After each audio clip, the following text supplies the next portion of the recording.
Strengthening Faith 23. In a narration found in Imam Munzari's Awareness and Apprehension, number 2556, the Holy Prophet Muhammad, peace and blessings be upon him, gave glad tidings to the one who possesses the following characteristics. One of these characteristics is earning lawful provision. It is important to understand that if the foundation of someone's life is based in the unlawful, then anything built on top of it will be impure. The righteous deeds, such as charity, of the one who obtains and utilizes the unlawful will be rejected. This has been warned in a narration found in Sahih Muslim, number 2342. The same way the internal foundation of Islam is one's intention, similarly, the outer foundation of Islam is obtaining and utilizing the lawful. A Muslim should understand that their provision, which includes wealth, was allocated to them over 50,000 years before the creation of the heavens and the earth. This is confirmed in a narration found in Sahih Muslim, number 6748.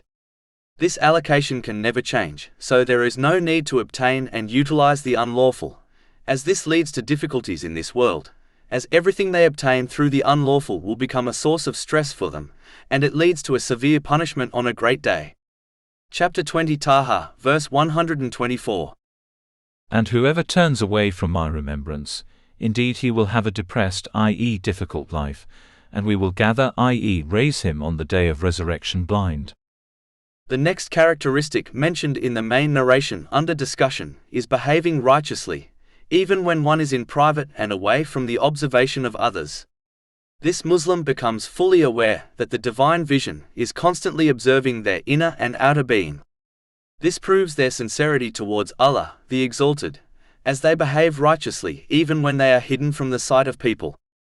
As these Muslims have gained and acted on Islamic knowledge and strived in the obedience of Allah, the Exalted, by fulfilling His commands, refraining from His prohibitions, and by facing destiny with patience according to the traditions of the Holy Prophet Muhammad, peace and blessings be upon him, they have obtained excellence of faith. This is when one acts, such as offering the prayer, as if they can observe Allah, the Exalted, observing them. This has been discussed in a narration found in Sahih Muslim, number 99. This prevents them from bothering about the sight of people, as they are too focused and vigilant over the divine vision. This sincerity is important to adopt, so that one only acts to please Allah, the Exalted, and maintains their sincere obedience to Him even in private.